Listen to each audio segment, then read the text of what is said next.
1년 전 저는 대림절 둘째 주일 예배를 마치고서 월요일 날 병석에 계시는 한 목사님을 찾아뵌 적이 있습니다. 그렇지 않아도 오랫동안 투병하신 분이었고 잘 이기셨는데 이제 거의 거동을 못 하실 정도가 되었다는, 그래서 늘 전화로 안부 전화 묻던 분인데 아무래도 이러다가 갑자기 돌아가시면 안 되겠다 싶은 생각이 들어서 몇 번 찾아뵈려고 전화를 드렸는데 당신이 그렇게 거동을 못 하시는 모습을 보여주기가 싫어서인지 김 총장 다음에 와 계속 거절을 하셔서 찾아뵙지를 못했습니다. 그런데 어느 날 학교로 전화가 왔습니다. 김 총장 한 번 오지. 그래서 일정들을 다 정리하고서 목사님 찾아뵈러 가면서 그 목사님에게서 목회를 배웠고 함께 사역했던, 함께 동역했던 부목사 출신 목사님 몇 분들에게 연락을 해서 우리 목사님 뵈러 함께 갔으면 좋겠다라고 하고 내려갔습니다. 목사님 안방에 침대에 앉아 계시는데 한 가정 한가운데도 부부별로 오라고 했습니다. 그리고 정말 그 가정에 꼭 필요한 유언과 같은 말씀들을 그 가정마다 주시고 또 필요하면 격려해 주시고 기도해 주시더라고요. 저희 가정 차례가 됐습니다. 제 아내와 함께 들어갔더니 김 총장, 타협 못하는 강직한 성격 때문에 그동안 참 어려움 많았지. 그런데 하나님께서 도와주실 거야. 교단의 신학교육의 사명 끝까지 잘 감당해. 힘없는 목소리로 제 손을 잡고 말씀해 주시는데 마치 그것이 유언처럼 들려와서 저도 울었고 그 목사님도 울었습니다. 한 가정 불러서 이렇게 덕담 혹은 유언과 같은 말씀을 권면들을 해 주시고 난 다음에 제가 아무래도 예배를 제일 선임이어서 예배를 인도해야 될 것 같아서 그 목사님들 가정을 함께 모이도록 했습니다. 그래서 이제 안방에서 예배를 드리려고 한 사람 두 사람 몰려들고 있는데 목사님이 갑자기 어떤 목사님을 딱 보자 이렇게 주문을 하시는 겁니다. 손 목사 찬송 한 곡 해. 그럼 목사님이 갑자기 찬송 한 곡 하라고 하니까 당황해서 어떤 찬송을 할까 막 당황하고 있더라고요. 그래서 옆에서 거들었습니다. 고 목사님 좋아하시는 찬송이 있잖아요. 내일 일은 난 몰라요. 그거 하셔요. 그거 좋겠다고 생각하면서, 이분은 이태리까지 가서 성악을 공부하고 오신 분이고 성악가로도 활동하고 있는 분입니다. 풍부한 음량을 가지고서 폼을 잡으면서 막 이러면서 찬양을 시작하는데 정말 찬양이 은혜스럽게 진행되고 있었습니다. 그때 그분이 불렀던 찬송 가사 우리가 알고 있는 내용이죠. 내일 일은 난 몰라요. 하루하루 살아요. 불행이나 요행함도 내 뜻대로 못해요.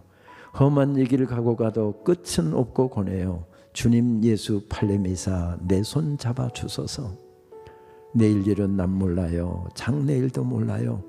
아버지여 날 붙드사 평탄한 길 주옵소서. 문제는 이 1절 찬송을 부르다가 목사님이 오랜만에 불렀던 찬송이고 옛날 노래다 보니까 가사를 깜빡 잊어버린 겁니다. 찬양하다가 가사를 혼자서 찬양하다가 가사를 잊어버리면 이게 찬양이 엉망이 되잖아요.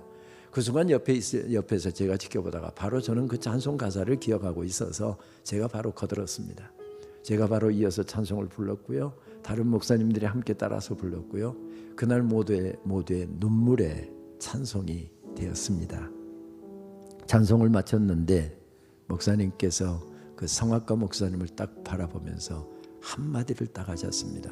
손 목사, 뭘 하든지 똑바로 해. 그것은 제게 주신 그 목사님의 유언과 같은 말씀이었습니다. 뭘 하든지 똑바로 하자. 올해가 마지막 해일지, 이번 예배가 마지막 예배일지, 이번 달이 마지막일지 아무도 모르는 인생을 살아가고 있으니 오늘이 마지막인 것처럼 뭘 하든지 똑바로 하자. 안산제일교회 고은 목사님 이야기입니다. 이 목사님은 그때가 12월 15일이었으니까 그리고 나서 성탄절 지내시고 열흘 후에 26일 날 새벽에 세상을 떠나셨습니다. 그리고 12월 31일 날 장례식을 치렀지요. 지난 25년 12월 마지막 주일이 그분의 일주기 추도 예배였습니다. 그날 저에게 주신 말씀이 꼭 그 목사님의 유언처럼 느껴져서 뭘 하든지 똑바로 하자. 하나님께서 세워주신 자리에서 하나님께서 맡겨주신 일을 무엇을 하든지 간에 똑바로 하자. 몇 번, 수십 번 이를 악물고 다짐했기 때문에 이 유언의 말씀을 안산제일교회 한마디, 이 사장님 성민교회 장로님이잖아. 지금 교회에서 금식기도 하고 있대. 여러분, 이게 교회 예배 현장에서 들으면 굉장히 은혜롭게 들릴지 모르지만 삶의 현장, 부도 직전에 있는 회사의 상황에서 들게 되면 얼마나 불안케 하는 내용입니까?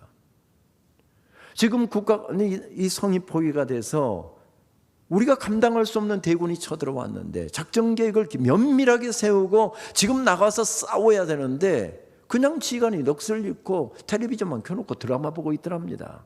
얼마나 불안할까요? 그런 이야기입니다. 배가 점점 물이 차들어오면서 지금 침몰 직전으로 나가고 있는데 선장이 이 물을 막고 빨리 배를 구조를 해야 되는데 그런 생각을 하지 않고 딴짓만 하고 있었답니다. 선원들이, 승객들이 얼마나 불안했을까요? 바로 그런 이야기입니다. 이런 어려운 상황 가운데 처해 있었답니다. 이 광경을 오늘 말씀은 그렇게 전해주고 있습니다. 두려움에 사로잡힌 여호사밧이 기도했다. 그는 하나님께 나아가 도움을 구하고 온 나라에 금식령을 내렸다. 유다는 한 마음으로 하나님의 도우심을 구했다. 유다 온 성읍에서 백성들이 나와 하나님께 기도했다. 정말 좋은 대처라고 하기 어려운 대처를 하고 있는데 그런데 온 나라가 한 마음이 돼서 함께 금식하면서 기도하기 시작했답니다. 이것만이 아닙니다.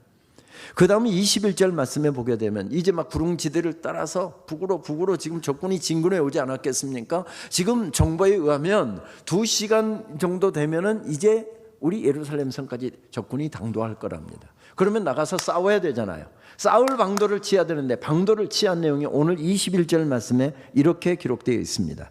백성과 더불어 의논하고 노래하는 자들을 택하여 거룩한 예복을 입히고 군대 앞에서 행진하며 여호와를 찬송하여 이르기를 여호와께 감사하세 그의 인자하심이 영원하도다 하게 하였더니. 어떤 전술이었습니까? 오늘 찬양팀들 옷도 우리 목사님하고 같은 컬러로 정말 예쁘게 맞춰 입었고 또 새벽에도 저녁에도 정말 귀한 찬양을 해주셔서 감사합니다. 우리 최 목사님 잘하셨습니다. 그런데 최 목사님 가셨어요. 오늘 찬양팀 숫자대로 찬양대 가운을 좀 가져오십시오. 최 목사님 가서 찬양대 가운을 가져오니까 다 찬양대원들에게 입힙니다. 그리고 적군이 지금 1시간 이후면 여기에 당도할 겁니다. 우리가 나가서 싸워야 되는데 당신들이 제일 앞서서 찬양하는 겁니다. 그랬더니 딱 머리가 좋은 최 목사님이 딱 상황을 판단하더니 목사님 우리는 키보드가 없으면 찬양을 못해요. 근데 홍 목사님 보십시오. 홍 목사님 얼마나 지혜로운 분인데 홍 목사님 물러나실 분입니까? 그러니까 홍 목사님 바로 이야기합니다. 최 목사님 가셔서 지난 여름에 우리 청년회 수련할 때 샀던 배터리 있잖아요. 그거 빨리 가져오세요. 배터리 가져가다가 배터리 연결하고 키보드 가면서 칠 수 있도록 청년 2사람 부르더니 양쪽에서 들게 하고 그렇게 하고 찬양팀을 제일 앞세워서 지금 적군이 숫자가 우리가 얼마인지도 모르지만 감당할 수 없는 적군이 지금 밀려오고 있는데 이 사람들을 앞세우면서 나가는데 찬송 난 예수로 이번에 주제가 부르지 말고요. 찬송 가서는 여호와께 감사하세 그의 인자하심이 영원하미로다. 이 찬송만 계속 부르면서 수백 번 수천 번 계속 이 찬양만 부르세요 하면서 이 사람들을 앞세워 내보냅니다. 뭐죠? 소위 총알바지들입니다. 여러분 이게 좋은 전략으로 보입니까? 결코 좋은 전략으로 보이지 않습니다.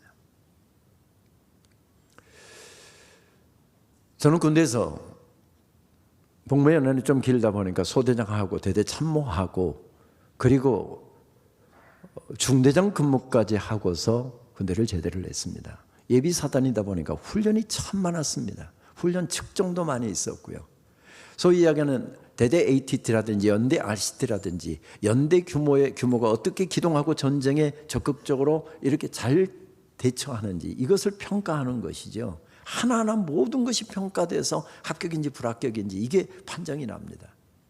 그러면 작전 계획을 세울 때 이렇게 보통 세웁니다. 보통 군대에서 참모들이 S1, S2, S3, S4 그렇게 나누죠. S1 정보, S2 인사, S3 작전, S4 군수입니다.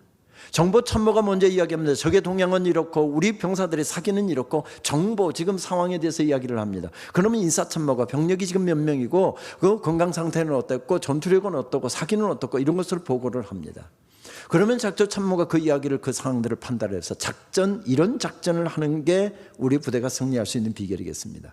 그러면 군수 장교가 지금 탄약은 얼마나 남았고 식량은 얼마나 남았고 전투 여러 가지 장비들은 얼마나 남았는지 이걸 보고를 합니다. 이런 보고를 다 참조로 해갖고 대대장이 또 혹은 연대장이 작전 계획을 세워서 작전 명령을 하더랍니다. 일중대장, 너는 850고지 자측 고지를 통해서 목표에 접근한다.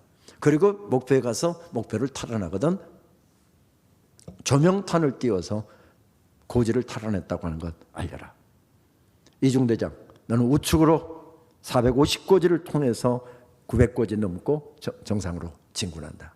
삼중대장, 너는 정중앙으로 진군한다. 사중대장, 너희들 85mm 박격포 있는 대로 다 막 쏴대라. 본부중대장, 너 수색소대 데리고 가서 후방으로 침투를 해서 후방을 교란 작전을 해라. 그렇게 작전 명령을 하더랍니다. 그것으로 끝납니까? 그렇게 끝나지 않습니다. 도상연습이라고 지도를 펴놓고 일중대장, 너 올라가는 길 알겠지? 이 길이야. 혼자 가면 안 돼. 이중대장, 너 지금 가는 길 보이지?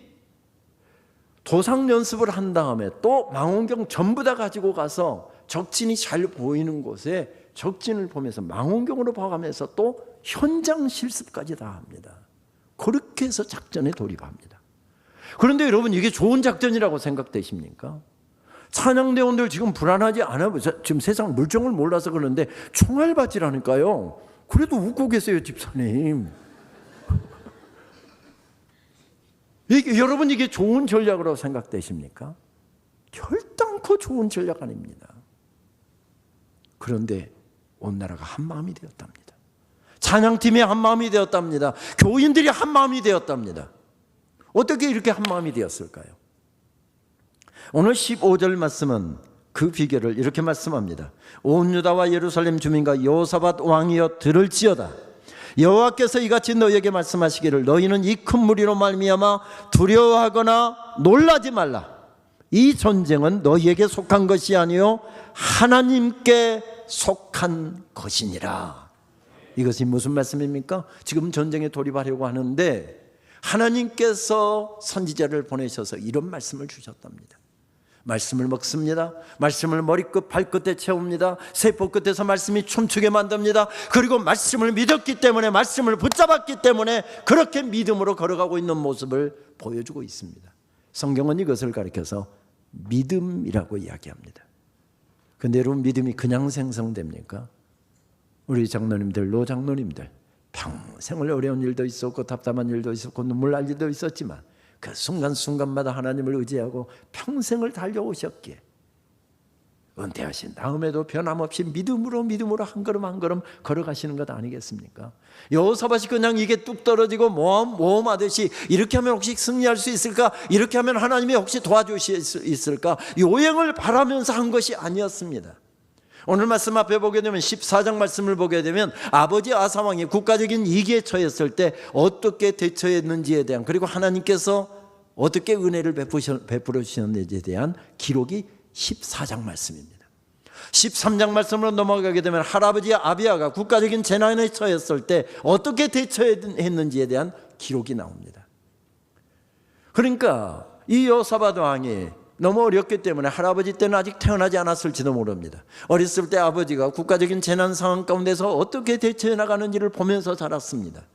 그리고 할아버지가 어려움이 있을 때마다 이렇게 했단다, 할아버지를 이렇게 했더니 하나님께서 이 나라에 우리 가정에 은혜를 베풀어 주셔서 이렇게 우리에게 승리할 수 있도록 도와주셨단다, 그 이야기를 들으면서 자랐을 것입니다.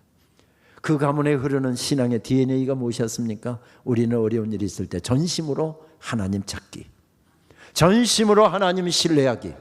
한번 따라서 하실까요? 전심으로 하나님 찾기, 전심으로 하나님 신뢰하기. 그것이 그 가정에 흐르는, 가문에 흐르는 신앙의 DNA였습니다. 그냥 된 것이 아니라 아버지가, 어머니가 어려울 때마다 하나님이 신뢰하는 모습을 바라보면서 자녀들이 자랐습니다. 어려운 일이 있으면 분명히 우리 가정이 어려운데 엄마가 새벽에 가서 기도하고 돌아오면, 아빠가 기도하고 돌아오면 찬송하면서 돌아옵니다. 얼굴이 환해갖고 돌아옵니다. 분명히 우리 가정 어려운데 엄마 아빠가 새벽에 기도하고 돌아오는데 얼굴이 그렇게 환하면 아이들은 평안해집니다. 아이들이 자라서 엄마 나이가 됩니다. 아빠 나이가 됩니다. 어려움이 오게 되면 그때 우리 엄마가 했던 대로, 그때 우리 아빠가 했던 대로 전심으로 하나님 찾기, 전심으로 하나님 신뢰하기. 성경은 이것을 가리켜서 믿음이라고 칭합니다. 2001년도 미국 맨하탄에 9.11 사태가 납니다. 그러면서 뉴욕은 온 도시가 깊은 우울증에 빠져들게 되지요. 아시는 것처럼 세계무역센터는 쌍둥이 빌딩이었고 세계 무역을 관장하는 또 미국의 경제의 센터였습니다. 아시는 것처럼 그때 보스턴에서 비행기 3대가 탈취되지 않습니까? 미국의 심장부 3곳을 타격하려고 하는 그런 음모를 꾸몄기 때문입니다. 경제의 심장부인 세계무역센터, 그리고 군사력의 심장인 펜타곤, 그리고 정치의 중심지인 백악관 혹은 국회의사당을 공격하려고 비행기 3대를 탈취했는데, 그 비행기가 보스턴 공항에서 탈취됐는데 제일 멀리 가는, 그러니까 시애틀이나 샌프란시스코나 이 멀리 가는 비행기 3대를 탈취했습니다. 왜 그랬을까요? 비행기 연료가 그만큼 가득 채워져 있었기 때문에. 충돌을 하게 되면 어마어마한 폭발력이 일어날 것을 생각해서 시애틀, 샌프란시스코로 가는 멀리 가는 비행기 3대를 탈취했습니다. 아시는 것처럼 한 대는 정중앙으로 가서 부딪히는 바람에 세계무역센터가 그대로 잠깐 불타오르다가 무너져 내렸고요. 펜타곤에 떨어진 것은 다행히 펜타곤 건물까지 가지 않고 그 앞에서 떨어졌기 때문에 큰 피해는 없었습니다. 마지막 한 대였습니다. 백악관이 무너졌습니까? 안 무너진 이유가 거기에 용감한 시민들이 있었습니다. 탈주범들하고 거기서 비행기 안에서 주먹 다짐이 일어나서 엉겨붙어서 싸운 겁니다.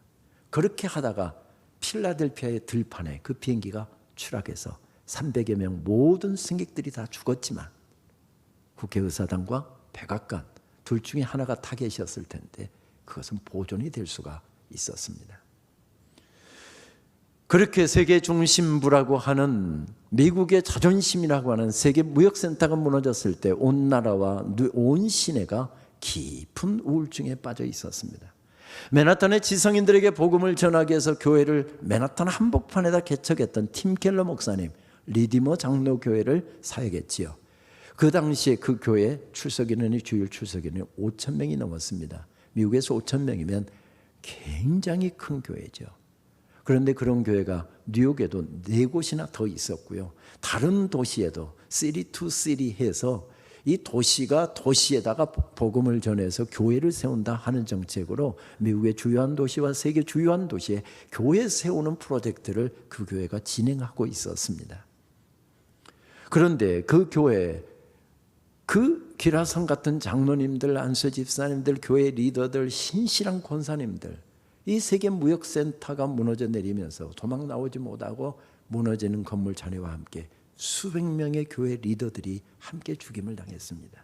그래서 리디머 장로교회도 깊은 영적인 우울증에 빠져 있었습니다. 그것은 팀 켈러 목사님 가정도 마찬가지였답니다. 사모님은 이 창자와 관련된 질병이죠. 크론병, 중증 크론병과 투병하고 있었는데 전혀 호전되지 않고 점점 악화되고 있었고요. 목사님 그때 암 진단을 받고 암 투병을 막 시작한 상황이었습니다. 어느 날 사모님께서 목사님께 그렇게 이야기했답니다. 여보, 교회도 어렵고 나라도 어렵고 우리 가정도 어려운데 매일 밤 9시에 우리 부부 손잡고 기도해요. 그 순간 팀 켈러 목사님이 그의 책에 솔직한 자기 심정을 이야기하더군요. 내가 다른 도시로 얼마나 출장을 많이 가고 다른 나라로 얼마나 출장을 많이 가는데 어떻게 우리 부부가 매일 밤 9시에 손잡고 기도할 수 있어? 그런 생각이 딱 떠올라서 대답을 바로 안 했답니다. 그의 책에 보니까 목사님의 마음을 안 사모님이 한 이야기가 이렇게 기록되어 있더군요. 여보, 불치병에 걸렸다는 선고를 받았다고 생각을 해봐요. 의사가 약을 주면서 날마다 잠자리에 들기 전에 반드시 하나씩 먹어야 하고 만약 걸으면 몇 시간 안에 숨이 끊어진다고 경고를 하는 거예요. 절대로 잊으면 안 되고 그랬다가는 반드시 죽을 테니 알아서 하라는 거예요. 깜빡할 수 있을까요? 며칠씩 까먹기도 할까요? 아닐 거예요. 아무리 바빠도 목숨이 달린 일이니 잊을 리가 없겠죠. 빼먹지도 않을 것이고요. 여기까지 사모님이 이야기했을 때 여보 그렇게 합시다. 그래서 다른 도시로 다른 나라로 출장을 갈 때면 미국 동부 시간, 뉴욕 시간에 맞춰서 전화로 연결해서 부부가 기도했고 집에 있을 때는 부부가 손을 잡고 함께 기도하면서 그 위기 상황을 극복할 수 있었다. 그의 책은 그렇게 밝히고 있더군요. 아시는 것처럼 팀 켈러 목사님은 우리 시대의 복음주의 진영의 최고 지도자 가운데 한 명이고요. 가장 우리 시대의 대표적인 기독교 변증가이기도 합니다. 그분도 설교학을 우리 목사님처럼 설교학을 전공해서 웨스트민스터 신학교에서 설교학 교수로도 재직하면서 목회에 주력했던 분이지요. 그런데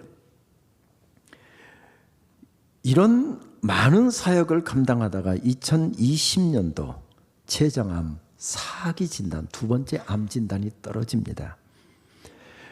그 5천 명이 모이는 교인이 그 교회에 요소한 의사들이 얼마나 많았겠어요. 우리 목사님이 이제 췌장암 4기 진단을 받았으니 우리 목사님 살려내자.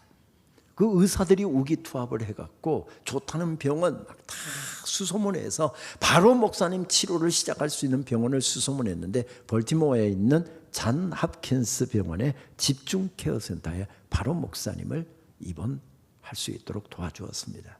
그래서 성도들의 도움으로 바로 치료에 들어갔고 1년여의 긴 집중 케어를 받으면서 한 결과 99.9% 암세포가 제거되었습니다 라고 하는 이야기를 듣고서 감사하게 퇴원을 했습니다.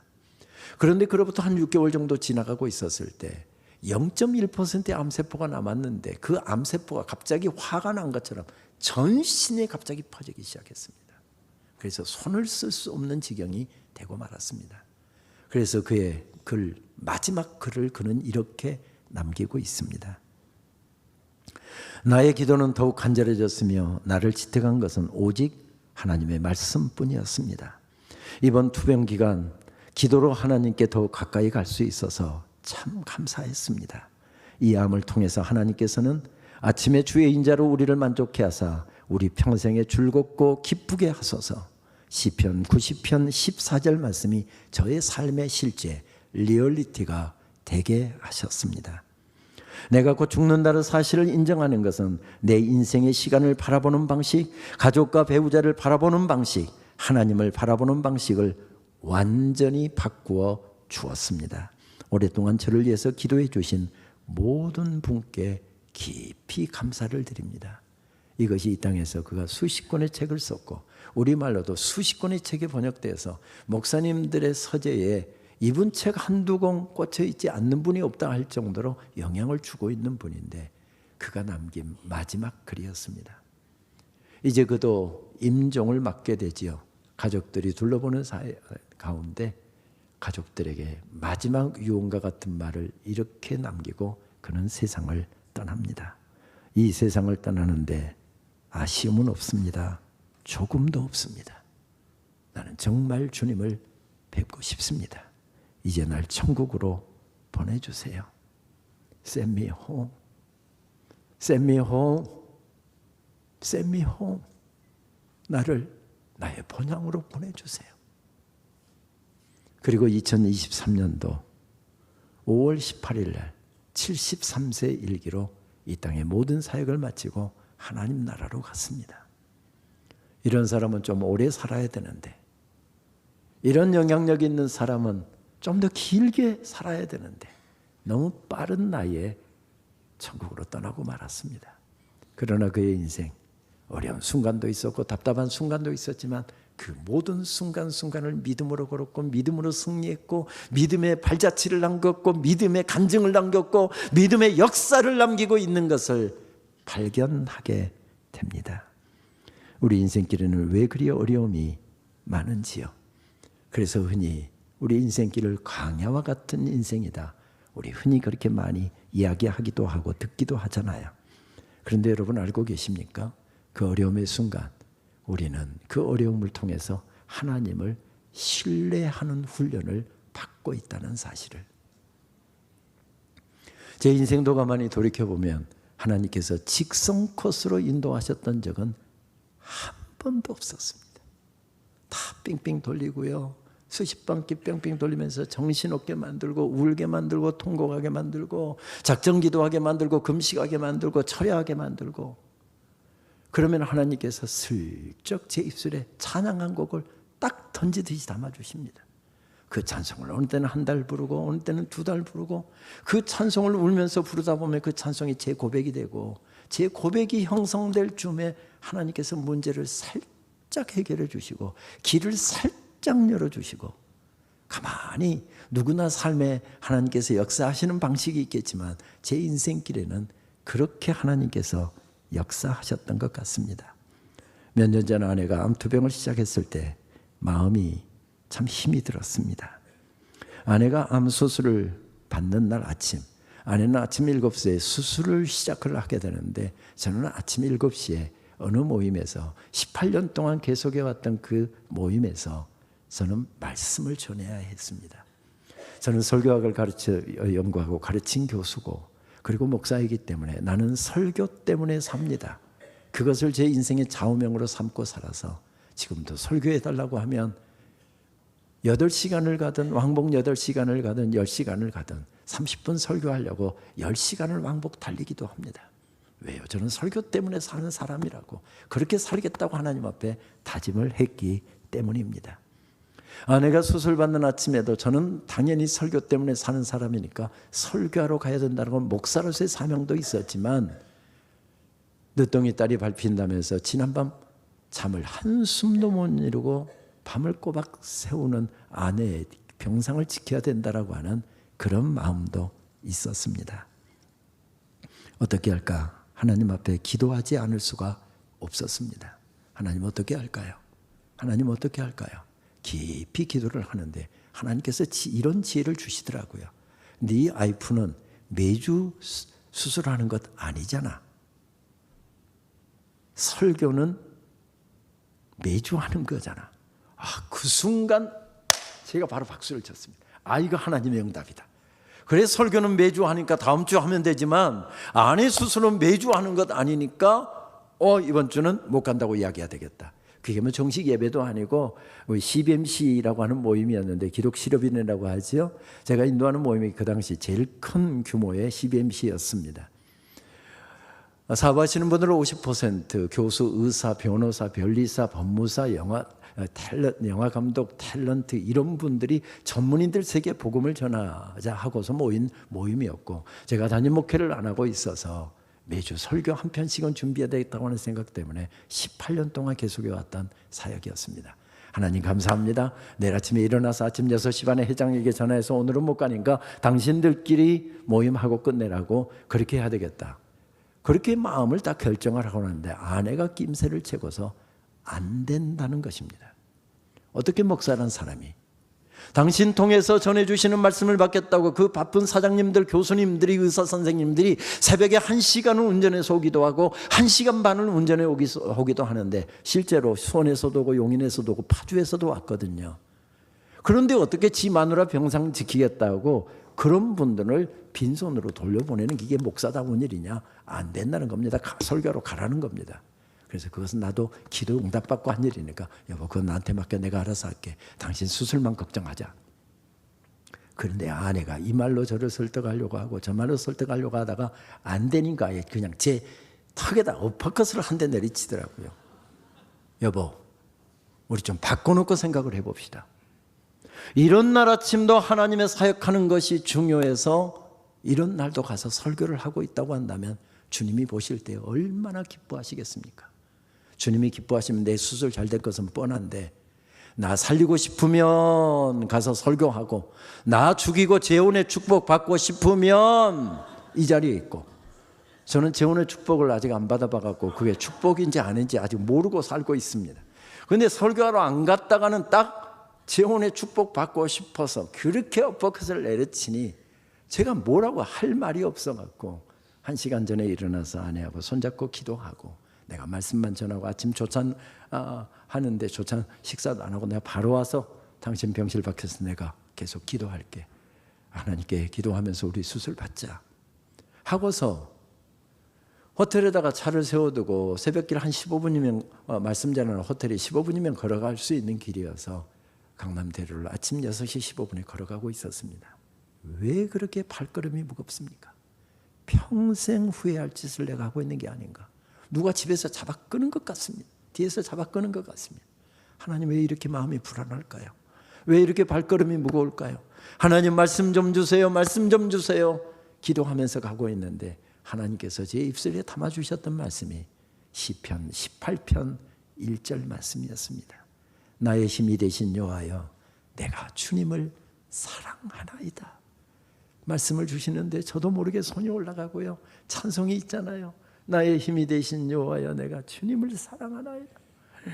미친 사람처럼 손 들고 막 이렇게 하면서 막, 아마 겨울이고 다 창문 닫고 운전해 가니까 다행이었지, 지나가는 사람 없어서 그렇지, 혹시 제 모습 봤다고 한다면 저 사람 이렇게 됐구나 이랬을 겁니다.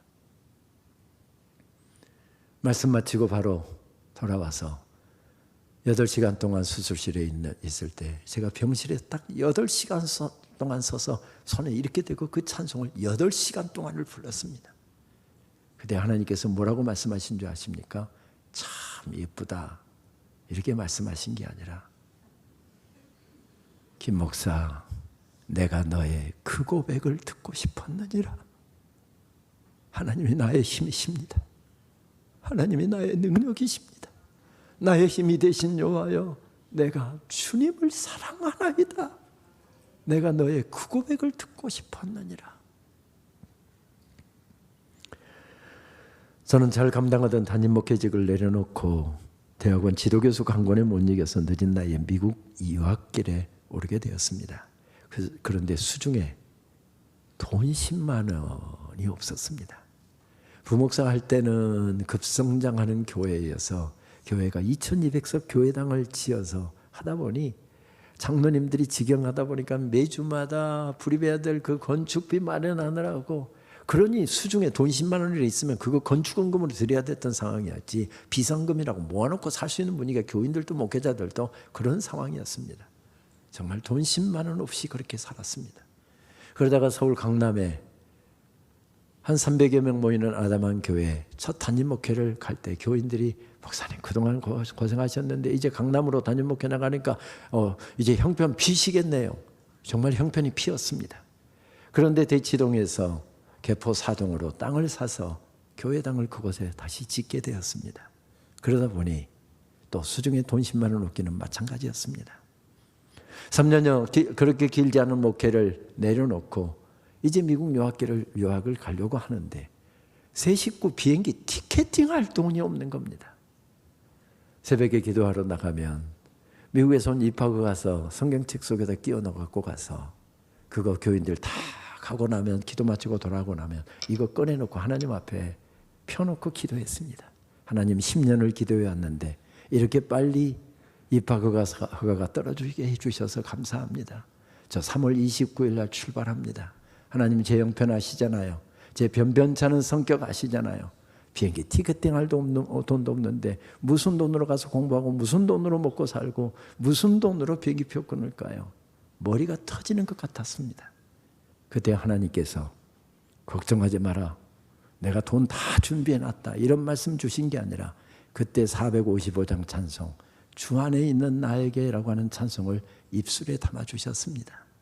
그런데 1절 부르고 2절 부르고 3절 부르다가 한 단어에 목이 메어갖고 엉엉엉 울었던 기억이 새롭습니다.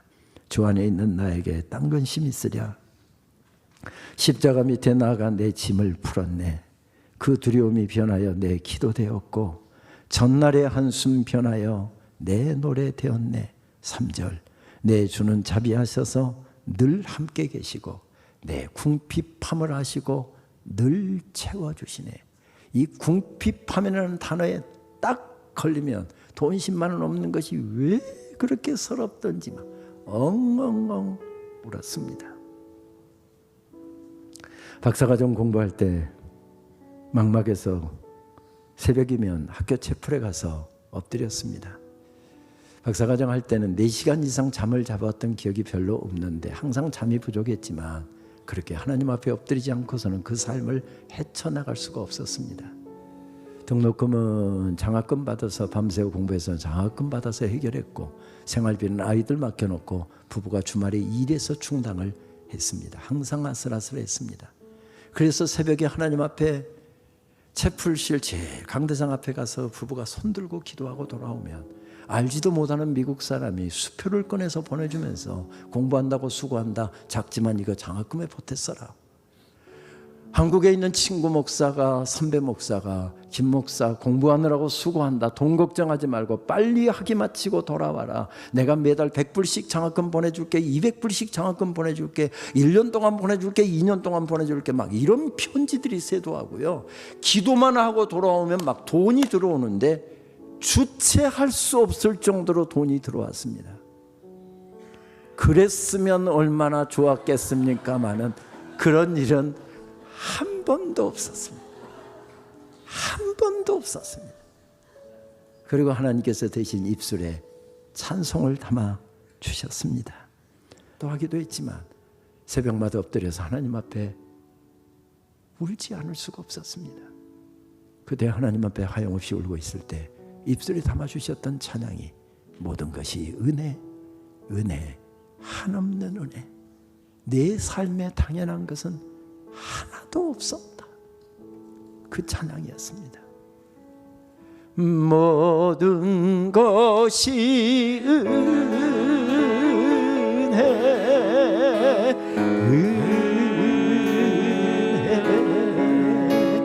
은혜,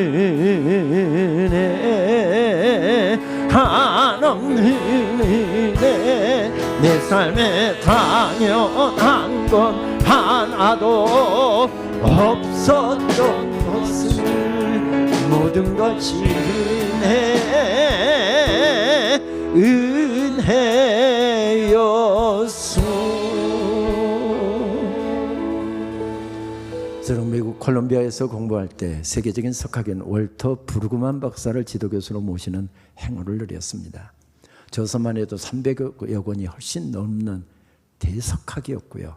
우리나라에도 번역된 책만 100권이 넘을 정도로, 그러니까 얼마나 방대한 신학의 스펙트럼이 넓은지 선생님의 신학을 공부하느라고, 그래서 죽도록 책을 읽고 그 선생님의 신학을 저도 전수받기에서 공부를 했었는데, 수많은 신학적인 그분이 제시한 주장들 다 중요한 주장들이고, 그거 연구해서 PhD 학위 받은 사람이 한두 사람이 아닐 정도로 그렇게 석학이었는데, 그 선생님의 지도를 받으면서 공부하는 동안 저에게 가장 많은 영향력을 주었던 선생님인데, 저를 가장 흥분시켰던 주제는 광야 신학이라고 하는 윌더니스 모티프라고 하는 주제였습니다. 책에서, 강의에서 그분이 늘 강조하는 내용을 요약하면 이런 내용입니다.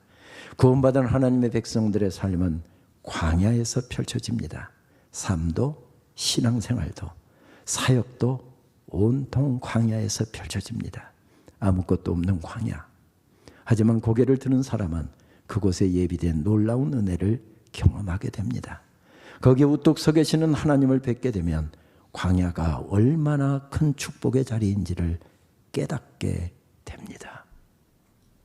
선생님의 강의를 들으면서 그 광야 신학이 너무 제게 은혜가 돼서 나도 얼마나 아름답던지, 밤에 누웠는데 쏟아질 듯이 있는 별이 얼마나 아름답던지 거기서 시 몇 편을 썼습니다. 그리고 돌아와서 몇 개월 만에 세상을 떠났습니다. 일주기가 되면서 지인들에 의해서 유고 시집이 발간이 되었지요. 별자리에 누워 흘러가리라 하는 시집을 보니까 몽골에 방문해서 쓴 시 몇 편이 실려 있더군요. 그 중에 한 편입니다. 이제 별이 돋아나리라. 모든 길이 지어진 캄캄한 흑암에 나 별자리에 누워 환히 흘러가리라. 모든 길이 지어졌는데 캄캄한 흑암 가운데 있는데 거기서 별이 돋아나더랍니다. 무슨 이야기죠? 내 인생에 가장 어려웠던 막막했던 20대 하나님께서 보여주셨던 그 은혜의 별이 떠오릅니다. 결혼해서 자녀를 낳고 첫 직장에서 그렇게 쫓겨나서 직장을 찾아뵈야 하면서 먹을 것이 없어서 고민하고 하나님 앞에 울부짖으며 기도하던 그 내 인생에 제일 어려웠던 그 고난의 시간, 그때 하나님께서 내 인생께 허락해 주셨던 그 믿음의 별이 떠오릅니다. 은혜의 별이 떠오릅니다. 이 별 저 별들을 모아놓고 보니까 별자리가 이루어지더랍니다. 이 고난의 시간 나 별자리에 누워 흘러가리라 이렇게 고백합니다.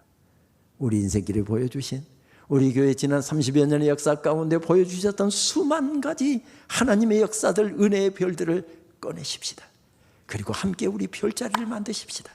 김 장로님의 인생 가운데 역사하셨던 하나님의 은혜 그 별자리하고 이 장로님의 생애 가운데 역사하셨던 그 별자리하고 함께 모으면 아름다운 별자리가 되지 않겠습니까? 그 별자리에 누워 우리 남은 인생길 흘러가십시다.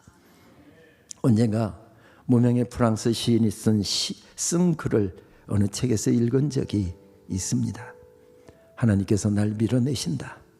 나를 긴장시키려고 그러시나 벼랑끝 10m 전 계속 밀어내신다. 이젠 곧 그만두시겠지. 벼랑끝 1m 전 더 나갈 데가 없는데 설마 더 미시진 않겠지. 벼랑끝 아니야. 하나님께서 나를 벼랑 아래로 떨어뜨릴 리가 없어. 내가 어떤 노력을 해왔는지 너무나 잘 아실 테니까.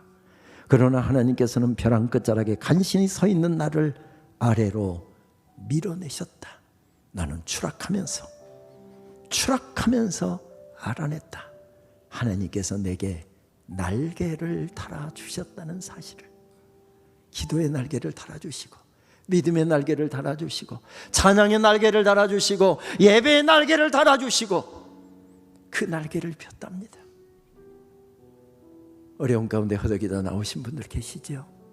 앞길이 막막하고 직장 문제, 경제적인 문제, 질병의 문제, 자녀의 문제, 그런 여러 가지 인생의 문제에 허덕이다가 벼랑 끝에 서 있다고, 지금 내 인생이 추락하고 있다고 생각되시다 분들 계시지요?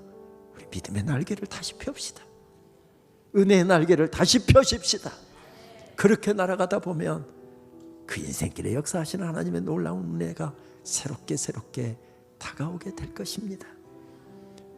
저는 어려울 때 학생들하고 1년여 동안 기도회 때마다 집회 때마다 목이 터져라고 불렀던 찬송이 있습니다. 이번 주제가로 선정한 송경민 목사님이 작사 작곡한 충만이라는 찬양입니다. 무명이어도 공허하지 않은 것은 예수 안에 난 만족함이라. 가난하여도 부족하지 않은 것은 예수 안에 오직 나는 부요함이라. 고난 중에도 견뎌낼 수 있는 것은 주의 계획 믿기 때문이라. 실패하여도 일어설 수 있는 것은 예수 안에 오직 나는 승리함이라. 우리 다 함께 자리에서 일어나실까요?